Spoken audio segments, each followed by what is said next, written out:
Hello dear friends, एक बार फिर आपका हमारे यूट्यूब चैनल पर स्वागत है। अब तक हमने पॉलिटी के लेक्चर्स जो स्टार्ट किए हैं अपने यूट्यूब चैनल पर अपलोड किए हुए हैं। अगर आपने अब तक उनको नहीं देखा तो आप हमारे चैनल पर जाइए, वहाँ पर आप उन वीडियो को देख सकते हैं। अगर आपको कुछ हेल्प मिले तो हमारी वीडियो को लाइक कीजिए, अपने दोस्तों में शेयर कीजिए, और अगर अभी तक आपने हमारा चैनल सब्सक्राइब नहीं किया है तो चैनल को सब्सक्राइब कर लीजिए। तो चलिए हम आज का टॉपिक शुरू करते हैं। हमारा आज का टॉपिक है यूनियन एंड इट्स टेरिटरी, संघ और इसका क्षेत्र। आज हम डिस्कस करेंगे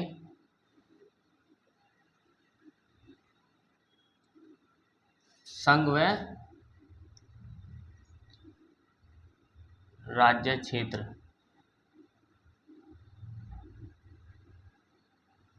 यूनियन एंड इट्स टेरिटरी।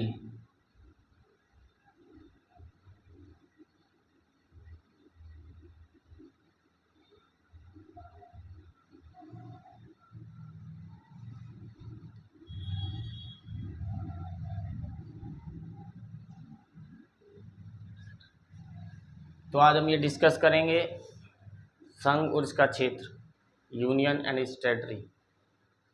तो जैसा कि आपको पता है, भारत स्वतंत्र हुआ, उसके बाद भारत का संविधान बना। संविधान बनने के साथ ही आपको पता है भारत एक संघ बना, क्योंकि भारत में अनेक विविधताएं थी, अनेक धर्मों का पालन करने वाले लोग, अनेक भाषाओं को बोलने वाले लोग, तो हर तरह से भारत में विभिन्नताएं थी। तो उन सभी विभिन्नताओं को एक करना ये भी अपने आप में एक चैलेंजिंग कार्य था। तो इसके रिगार्डिंग आज हम देखेंगे कि कैसे इतने सारे राज्य, अलग अलग रियासतें थी जहाँ पर राजा खुद अपना शासन करना चाहते थे, वो भारत के संघ का हिस्सा नहीं बनना चाहते थे। तो कैसे उन सबको हमने भारत के संघ का हिस्सा बनाया और किस तरह से भारत और उसके जो संघ क्षेत्र हैं वो भारत का हिस्सा बने। यहाँ पर इसको आप संघ और संघ क्षेत्र इसको बोल सकते हैं तो ज़्यादा सही रहेगा, संघ व संघ क्षेत्र, यूनियन एंड इट्स टेरिटरी। देखिए, इसमें आते हैं अनुच्छेद 1 से 4 जो आपके भारत के संघ के बारे में और इसके जो संघ क्षेत्र हैं, इसके राज्य हैं, उनके बारे में बताते हैं। तो इसमें आते हैं आपके आर्टिकल 1 to 4। अनुच्छेद 1 क्या बताता है, अनुच्छेद 2, अनुच्छेद 3 और अनुच्छेद 4। तो अनुच्छेद 1 बताता है भारत का प्रारूप कैसा होगा। तो उसमें साफ साफ लिखा हुआ है इंडिया यानी भारत राज्यों का एक संघ होगा। India that is Bharat shall be A union of state. वहाँ पर कहीं भी federation of state, group of state word use नहीं किया गया है। तो यहाँ पर संघ का नाम बताया गया है। इसके अलावा यहाँ पर राज्य क्षेत्र बताए गए हैं। इसके अलावा एक तीसरा पॉइंट ये भी बोला गया है कि इन फ्यूचर अगर किसी परिस्थिति में कोई अन्य बाहर से क्षेत्र हम भारत के संघ में शामिल करना चाहते हैं तो वो भी भारत के संघ का ही हिस्सा होगा। इसको मैं लिख देता हूँ, शामिल बाह्य क्षेत्र वो भी भारत के संघ का हिस्सा होगा। जो राज्य हैं, संघ का नाम है, ये अनुच्छेद 1 में बताया गया है। अच्छा, इसमें एक और ध्यान देने वाली बात है, मैंने शायद किसी पिछले टॉपिक में भी डिस्कस किया होगा कि जैसे मैंने बोला कि राज्यों का संघ इसको कहा गया, यूनियन ऑफ स्टेट क्यों कहा गया। तो डॉक्टर भीमराव अम्बेडकर ने बात संविधान सभा में क्लियर की थी कि यूनियन ऑफ स्टेट्स का सीधा सा मतलब है कि हम राज्यों के यूनियन से बने हैं, अर्थात किसी भी राज्य को संघ में से अलग होने का अधिकार नहीं है। इसका पहला कंक्लूजन ये निकल के आता है। और इसका दूसरा कंक्लूजन ये निकल के आता है कि कोई भी राज्य ऐसा नहीं है जिसके साथ हमने समझौता किया है। मतलब भारत राज्यों के बीच समझौते का भी निष्कर्ष नहीं है और किसी भी राज्य को इस संघ से बाहर निकलने की भी आज़ादी नहीं है। इसीलिए हम भारत को बोलते हैं, वो आगे डिस्कस करेंगे हम क्यों बोलते हैं, विभाज्य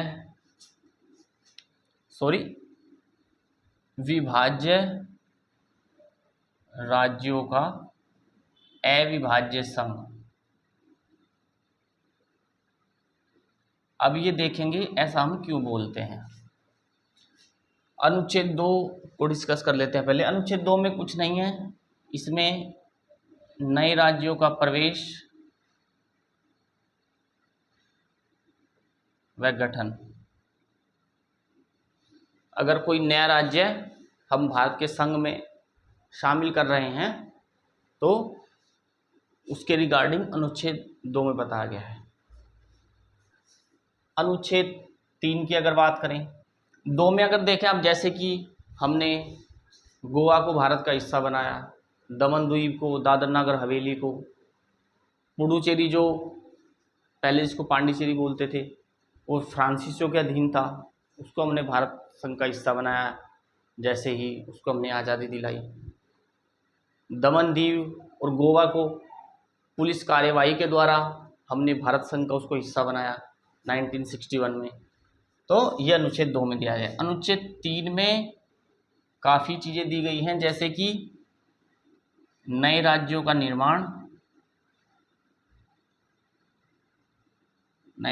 निर्माण, इसके अलावा मैं बात करूं, राज्य क्षेत्र किसी भी राज्य का बढ़ा भी सकते हैं, घटाया भी जा सकता है। इसके अलावा अगर हम बात करें तो सीमाओं में परिवर्तन, इसके अलावा अगर हम बात करें नामों में परिवर्तन, किसी राज्य का नाम भी बदल सकते हैं, जैसे कि बहुत सारे राज्यों का उड़ीसा का नाम ओडिशा कर दिया गया, पांडिचेरी का नाम पुडुचेरी किया गया। तो ये सब प्रावधान अनुच्छेद 3 में है।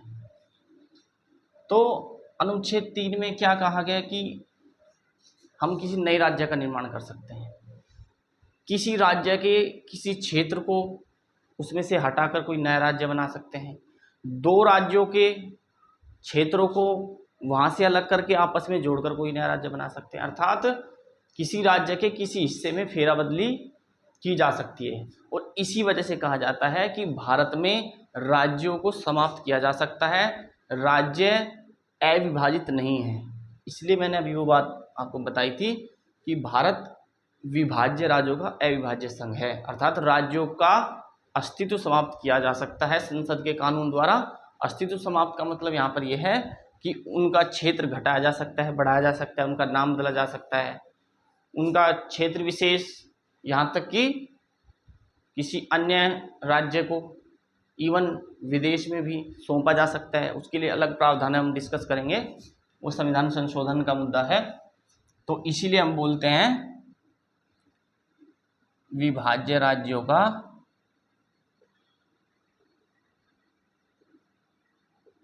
अविभाज्य या अविभाजित संघ, या इसको कहें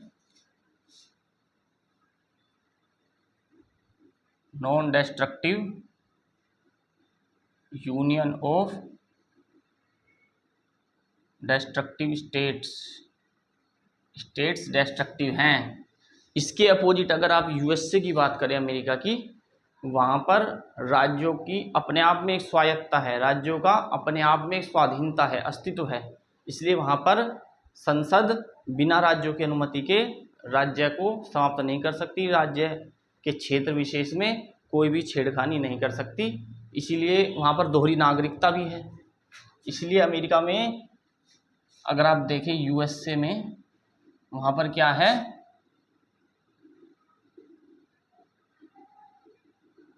अविभाज्य राज्यों का अविभाजित संघ।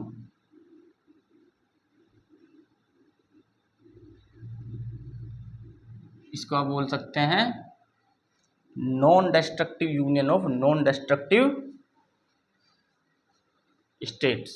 हमारे यहाँ पे स्टेट डिस्ट्रक्टिव हैं, तो यूएसए में ही प्रावधान है, क्योंकि दरअसल यूएसए में क्या है कि वहाँ पर राज्य जो हैं केंद्र से समझौते के कारण ही उसके संघ में शामिल हुए हैं, और भारत के संविधान में क्लियरली लिखा गया है कि किसी समझौते का निष्कर्ष नहीं है जो भारत का संघ है। तो ये बात हो गई। इसके अलावा अगर आप देखें अनुच्छेद 4 क्या बताता है, अनुच्छेद 4 ये बताता है कि अनुच्छेद 2 और 3 के तहत संसद अगर कोई कानून बनाती है इसके रिगार्डिंग राज्यों के क्षेत्र में परिवर्तन, कोई नया राज्य बनाना, सीमाएं बदलना, नाम बदलना, इसके रिगार्डिंग बनाती है, तो वो संविधान संशोधन नहीं समझा जाएगा। 2 व 3 के तहत संसद द्वारा बने कानून संविधान संशोधन नहीं है। 368 के तहत, आर्टिकल 368 के तहत वो नहीं आएंगे। इसका सीधा सा मतलब क्या हुआ कि आप ये सब कुछ सामान्य बहुमत से कर सकते हैं, सामान्य बहुमत से आप किसी राज्य में फेरबदल कर सकते हैं। लेकिन इसके लिए क्या है कि कोई भी इस तरह का विधेयक जहाँ पर किसी राज्य में आपको इसमें से कोई भी चीज़ करनी है, उससे पहले उस विधेयक को संसद में प्रस्तुत करने से पहले राष्ट्रपति की पूर्व अनुमति लेना आवश्यक है। मैं इसको रब कर देता हूँ इधर से।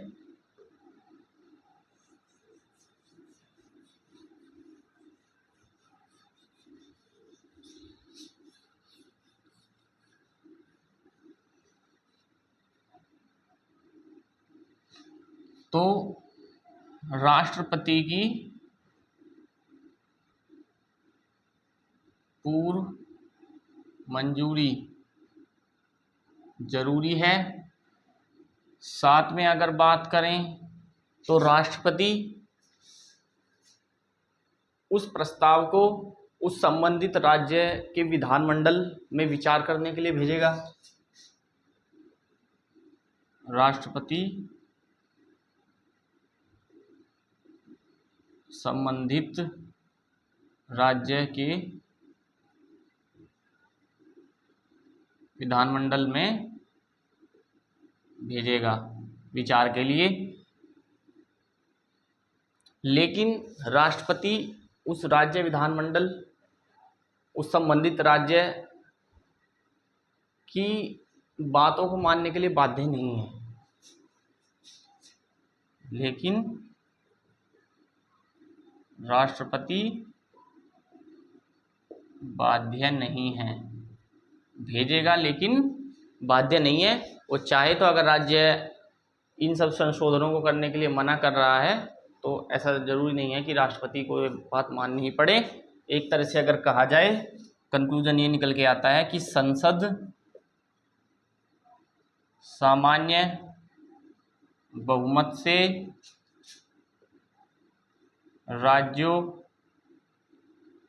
से विचार बिना भी ऐसा कर सकती है। स्पेशली जो संघ शासित प्रदेश हैं जैसे दिल्ली है, इसके अलावा देखें चंडीगढ़ है, तो जो संघ शासित प्रदेश हैं उनके लिए तो राज्य विधानमंडल से परमिशन लेने की कोई आवश्यकता है ही नहीं। इसके अलावा अब यहाँ पर एक प्रश्न ये उठता है कि हमने ये तो सोचा कि अनुच्छेद 3 के तहत राज्यों का निर्माण किया जा सकता है, किसी क्षेत्र को किसी अन्य राज्य क्षेत्र में शामिल किया जा सकता है, 2 राज्यों के क्षेत्रों को वहाँ से अलग करके जोड़कर एक नया राज्य बनाया जा सकता है, मतलब राज्य के साथ ये सब किया जा सकता है। अब इसमें ये प्रश्न उठा कि क्या किसी राज्य क्षेत्र को विदेश को भी सौंपा जा सकता है, किसी फॉरेन कंट्री को भी अपना कोई भू क्षेत्र हम सौंप सकते हैं नहीं सौंप सकते हैं। तो ये मामला चला गया सुप्रीम कोर्ट 1960 में, बेरुवाड़ी यूनियन केस, जो हमने पिछले टॉपिक में भी वहाँ पर, लेकिन हमने प्रस्तावना के संदर्भ में उसका डिस्कस किया था यहाँ पर, लेकिन वो काफ़ी विस्तृत था और उसमें कई मुद्दों को चुनौती दी गई थी। उसमें से एक चुनौती ये थी कि हम अपने किसी भू क्षेत्र को विदेश को भी सौंप सकते हैं नहीं। उसके रिगार्डिंग 1960 में बेरुवाड़ी यूनियन केस 1960 में केस हुआ, तो सर्वोच्च न्यायालय ने साफ साफ कहा कि अनुच्छेद 2 और 3 के तहत किसी राज्यों के साथ जो फेरबदल की जा सकती है उसमें किसी भारत के भू क्षेत्र को विदेश को देना शामिल नहीं है। यह नहीं समझा जाएगा कि ये चीज़ इसमें आती है, ये संविधान संशोधन आपको करना पड़ेगा, तब ओनली आप ऐसा कर सकते हैं, बिना संविधान संशोधन के तहत नहीं कर सकते। इसको अगर मैं कहूँ संविधान संशोधन के द्वारा ही भारत संघ भू क्षेत्र को विदेशी राष्ट्र को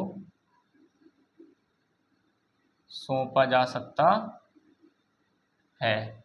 ओनली तभी ऐसा किया जा सकता है, सामान्य बहुमत से नहीं हो सकता। और ऐसा हुआ भी है, ऐसा हुआ भी है।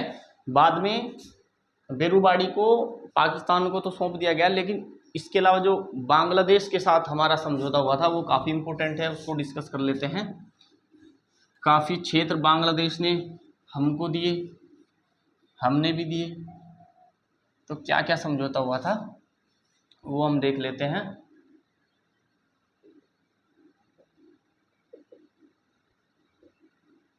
भारत बांग्लादेश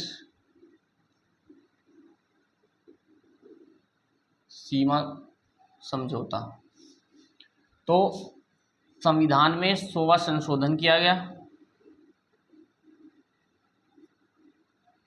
100वें संशोधन के द्वारा क्या क्या हुआ मैं ये बता देता हूँ आपको। पहली बात, जो बांग्लादेश ने हमको कुछ अपने अंत क्षेत्र, इनको एनक्लेव्स बोल सकते हैं, वो दिए 51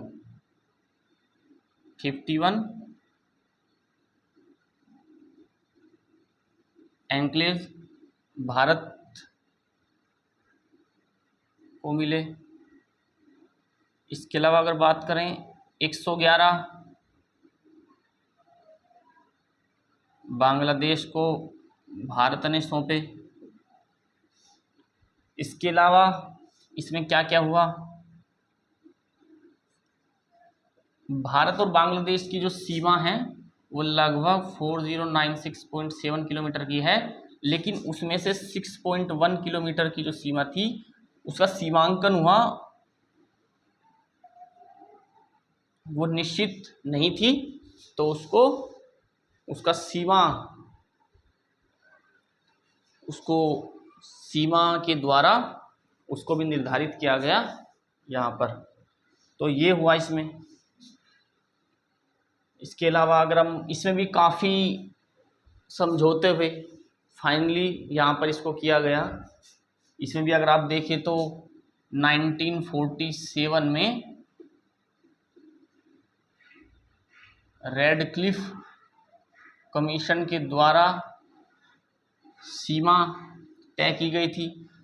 इसके बाद 1958 में नेहरू नून समझौता हुआ, लेकिन उनसे कोई निष्कर्ष जब नहीं निकला तो संविधान में 100वां संशोधन हुआ और यहाँ पर भारत ने 111 अंत क्षेत्र बांग्लादेश को सौंपे, बांग्लादेश ने 51 भारत को सौंपे और लगभग 6.1 किलोमीटर की जो सीमा जो निश्चित नहीं थी उसको सीमांकित किया गया, उसका सीमा निर्धारण किया गया और जो टोटल भारत बांग्लादेश की सीमा है वो लगभग इतनी है 4096.7 किलोमीटर।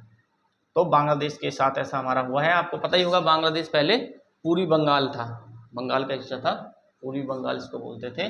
उसके बाद भारत ने इनको आज़ादी दिलाने में काफ़ी हेल्प की। अब इसके अलावा देखिए क्या क्या हुआ। इसके अलावा जो देसी रियासतें थी वो खुद शासन करना चाहती थी अपने क्षेत्र में, वो हस्तक्षेप नहीं होने देना चाहती थी, वो नहीं चाहती थी कि भारत संघ में हम शामिल हों। तो उसमें महत्वपूर्ण भूमिका सरदार वल्लभ भाई पटेल की है, आपको पता ही होगा। देशी रियासतों का एकीकरण कैसे हुआ, तो आपको पता होगा लगभग 552 रियासतें थी उस समय। उसमें से 549 को हमने इजीली भारत संघ में शामिल कर दिया था, लेकिन जो 3 हमारे पास रियासतें थी जहां पर मामला फंसा था, जिसके लिए थोड़ी जद्दोजहद हुई, काफ़ी मुश्किलें आईं, आपको पता ही होगा। एक जम्मू कश्मीर, इसके अलावा अगर हम बात करें एक हैदराबाद, इसके अलावा एक जूनागढ़। फाइनली हमने क्या किया, जम्मू कश्मीर के राजा थे उस समय राजा हरि सिंह, मैंने पिछले एक वीडियो में भी इसके बारे में डिस्कस किया था कि इंस्ट्रूमेंट ऑफ एक्सेशन पर उन्होंने फाइनली हस्ताक्षर किए विलय पत्र पर, और जम्मू कश्मीर हिस्सा बना। हैदराबाद के निज़ाम आसानी से नहीं माने, इसलिए पुलिस कार्रवाई के द्वारा उसको भारत संघ का हिस्सा बनाया गया। जूनागढ़ प्लेबिसाइट से, जनमत से लोगों ने इसी पक्ष में वहाँ पर सपोर्ट किया कि हाँ भारत में ही जूनागढ़ को शामिल होना चाहिए। तो देशी रियासतों का इस तरह से एकीकरण हुआ। इसके अलावा राज्यों से संबंधित हमारे संविधान में अगर मैं बताऊं, आपको पता है कि 5वीं व 6ठी अनुसूची है जो विभिन्न राज्यों के अनुसूचित जाति,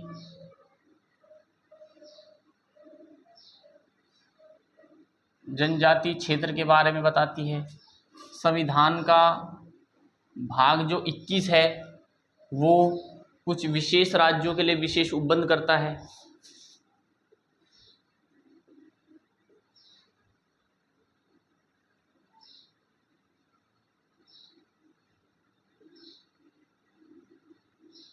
जैसे कि उन राज्यों में अगर मैं बताऊं आपको कुछ, जैसे गुजरात है, इसके अलावा देखें तो कर्नाटक है, इसके अलावा सिक्किम है, गोवा है, आंध्र प्रदेश है, अब तेलंगाना भी हो गया उसमें। तो इन कुछ विशेष राज्यों के लिए अलग से उसमें प्रतिबंध उपबंध प्रोविजंस दिए हुए हैं। तो ये हो गया हमारा। अब लेकिन देखिए, रियासतों को हमने एकीकृत कर लिया, लेकिन उसके बावजूद भी भारत में आपको पता ही है भाषाई आधार पर अपने स्वायत्त राज्य बनाने की मांग तेजी से उठने लगी। खासतौर पर अगर आप बात करें कि दक्षिण भारत में मद्रास में बहुत ही ज़्यादा आक्रोश, बहुत ही ज़्यादा उपद्रव, बहुत ही मतलब ऐसी स्थिति बन गई कि वहाँ पर ये मांग बहुत तेज़ गति से फैली कि भाषा के आधार पर वहाँ पर एक अलग राज्य बनना चाहिए। क्योंकि आपको पता होगा कि जो मद्रास है, मद्रास में तेलुगु भाषी लोग भी रहते थे और तमिल भाषी। अगर मैं बात करूं मद्रास राज्य की, अब तो इसका नाम तमिलनाडु हो गया, पहले मद्रास राज्य था। वहाँ पर तमिल भाषी और तेलुगु भाषी, तो तेलुगु भाषी लोगों ने इस बात पर जोर दिया कि हमको अलग राज्य चाहिए, क्योंकि वहाँ पर बहुत ही भाषा के आधार पर सांप्रदायिकता फैल रही थी। तो इसलिए फाइनली क्या हुआ, 1948 में एक आयोग का गठन किया गया जिसको बोलते हैं धर आयोग, एस के धर की अध्यक्षता में, क्योंकि वो बनाया गया था।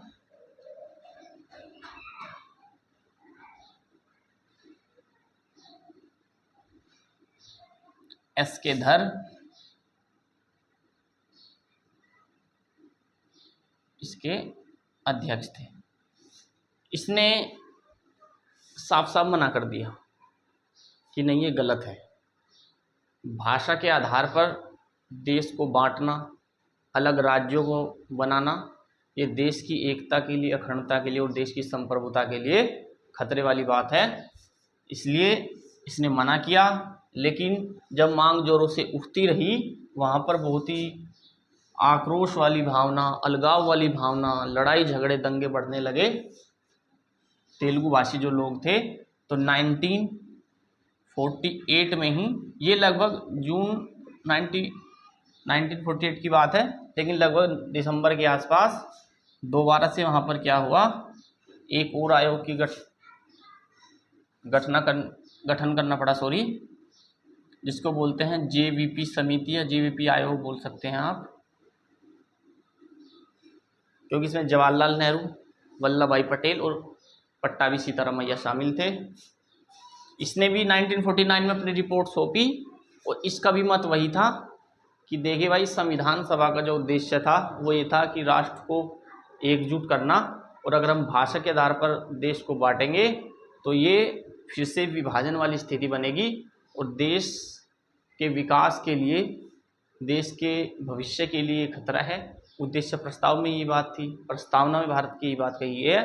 तो इसका भी स्टैंड वही था जो एस के धर समिति का था। तो फाइनली क्या हुआ, 1953 में हमारे पास आया एक फजल अली आयोग।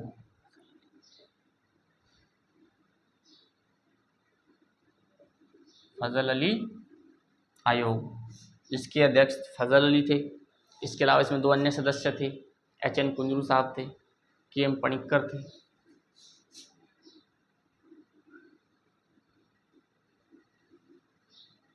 एच.एन. कुंजरू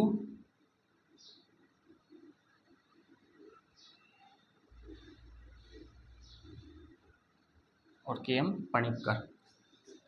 तो फाइनली इन्होंने क्या किया कि अब बात नहीं बनने वाली।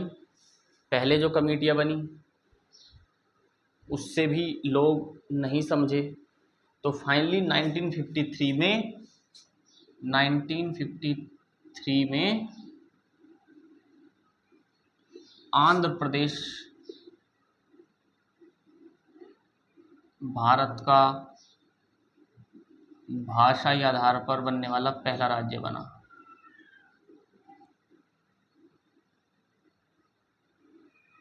भाषाई आधार पर बनने वाला पहला राज्य बना और इसी के तहत अन्य राज्यों ने भी अब मांग उठाई कि हमको भी भाषा के आधार पर अलग कीजिए। और यहाँ पर एक और बात है, इसका विरोध एक दक्षिण भारत में ही कांग्रेस के बहुत ही वरिष्ठ नेता थे, पोट्टी श्रीरामुलु, उन्होंने अनशन किया और लगभग 56 दिन अनशन करने के बाद इसके विरोध में कि ये गलत है, भाषा के आधार पर नहीं बनना चाहिए, उनकी मृत्यु हो गई। तो उसके बाद भी वहाँ पर बहुत ज़्यादा अलगाव वाली बात फैली, बहुत ही लड़ाई झगड़े दंगे हुए वहाँ पर जैसे ही उनकी मृत्यु हुई, लेकिन ये राज्य बन गया। 1956 में एक राज्य पुनर्गठन आयोग बना और राज्य पुनर्गठन आयोग जैसे ही बना 1956 में, तो अनेक राज्यों ने सब मांगे उठाई। आपको पता ही है कि स्टार्टिंग में आपको बता दूं कि 14 राज्य थे, 6 यूटी थे अर्थात संघ शासित प्रदेश थे। अब तो आपको पता ही है, अब तो अगर हम प्रेजेंट देखें 28 राज्य हैं और 8 यूनियन टेरिटरी हैं। तो राज्य पुनर्गठन आयोग का गठन हुआ। इसके बाद अनेक राज्य बने, जैसे कि अगर मैं बताऊं आपका, यहाँ पर इसको रब कर देता हूं मैं,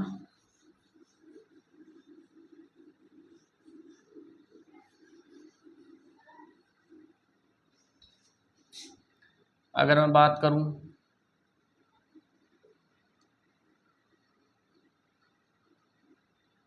दादर नागर हवेली 1961 में, क्योंकि 1954 तक तो ये पुर्तगालियों के अधीन था। उसके बाद जैसे ही इसको आज़ादी मिली, उसके बाद 1961 में इसको एक संघ शासित राज्य बनाया गया। इसके अलावा अगर हम बात करें गोवा की, दमन दीव की, तो लगभग उसी समय 1962 के आसपास इसको भी एक संघ शासित प्रदेश का दर्जा मिला। और गोवा को तो बाद में 1987 में एक पूर्ण राज्य का दर्जा मिल गया। अब वो यूनियन टेरिटरी में नहीं आता, गोवा एक अलग राज्य है। इसके अलावा भी आपको पता होगा, जैसे कि हमारा पांडिचेरी, उसको तो पुडुचेरी बोलते हैं वैसे,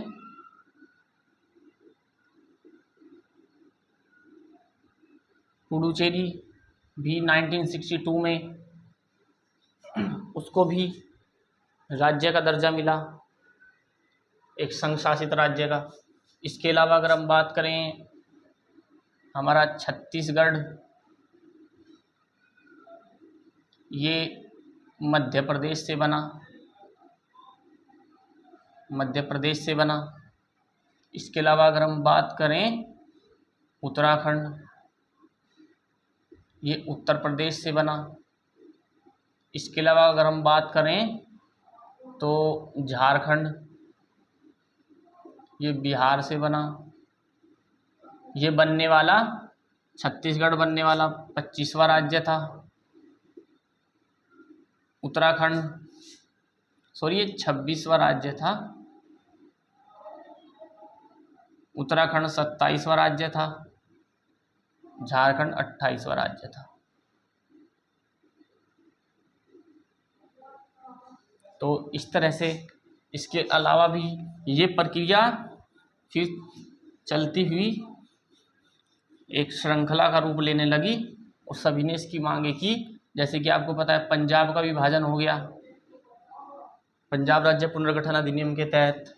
पंजाब से भी जो पंजाबी भाषी लोग हैं, पंजाबी भाषी, उन्होंने पंजाब की मांग की तो पंजाब बना। जो हिंदी भाषी हैं उन्हीं से हरियाणा बना। जो पहाड़ी हैं उनके लिए हिमाचल प्रदेश बना। पहले चंडीगढ़ बना था, उसके बाद फाइनली पंजाब के भी 3 हिस्से हो गए। ये श्रृंखला चलती चली गई। नागालैंड में नागा जो जनजाति है उन्होंने विद्रोह कर दिया, तो वहाँ पे भी नागालैंड का गठन हुआ। इस तरह से ये चीज़ें चलती हुई। अगर मैं बात करूँ जम्मू कश्मीर, तो काफ़ी इम्पोर्टेंट है जम्मू कश्मीर।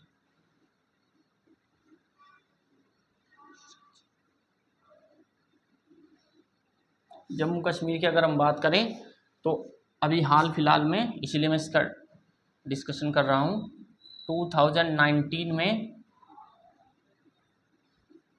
राष्ट्रपति आदेश J&K पर लागू, 2019 यह अधिनियम पास हुआ। और इस अधिनियम के तहत क्या हुआ, जम्मू कश्मीर के भी 2 हिस्से कर दिए गए और 2 यूटी बन गई जम्मू कश्मीर में से। आपको पता ही है, एक तो J&K है ही और दूसरी बन गई लद्दाख। जो लेह वाला, सियाचिन वाला हिस्सा है वो लद्दाख को मिल गया। इसके अलावा हाल फिलहाल में अगर हम देखें 2014 में आंध्र प्रदेश राज्य पुनर्गठन अधिनियम, यहाँ पर 2014 में क्या किया गया, इसके भी 2 हिस्से किए गए। एक तो आंध्रा है ही, एक तेलंगाना हो गया। तो इस तरह से अनेक राज्यों का गठन हुआ और फाइनली अभी देखें हमारे देश में 28 राज्य हैं, 8 केंद्र शासित प्रदेश है। नई दिल्ली तो यूटी है ही। इसके बाद नामों में भी बहुत सारे परिवर्तन हुए। जैसे आपको पता है उड़ीसा का नाम ओडिशा किया गया, पांडिचेरी का नाम पुडुचेरी किया गया। दिल्ली को आपने सुना होगा ना, NCR, national capital region area, राष्ट्रीय राजधानी क्षेत्र दिल्ली। तो नामों में भी परिवर्तन हुए, वो एक बार देख लेते हैं हम।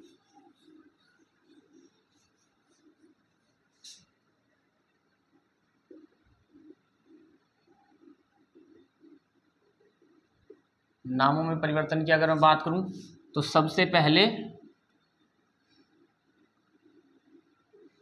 1950 में जो संयुक्त प्रांत है उसका नाम बदल के क्या किया गया, उत्तर प्रदेश। इसके अलावा अगर मैं बात करूं 1969 में जो आपका मद्रास अंग्रेजों के समय से चलता आ रहा था उसका नाम कर दिया गया तमिलनाडु। इसके अलावा बात करूं 1973 में मैसूर, टीपू सुल्तान का नाम आपने सुना होगा,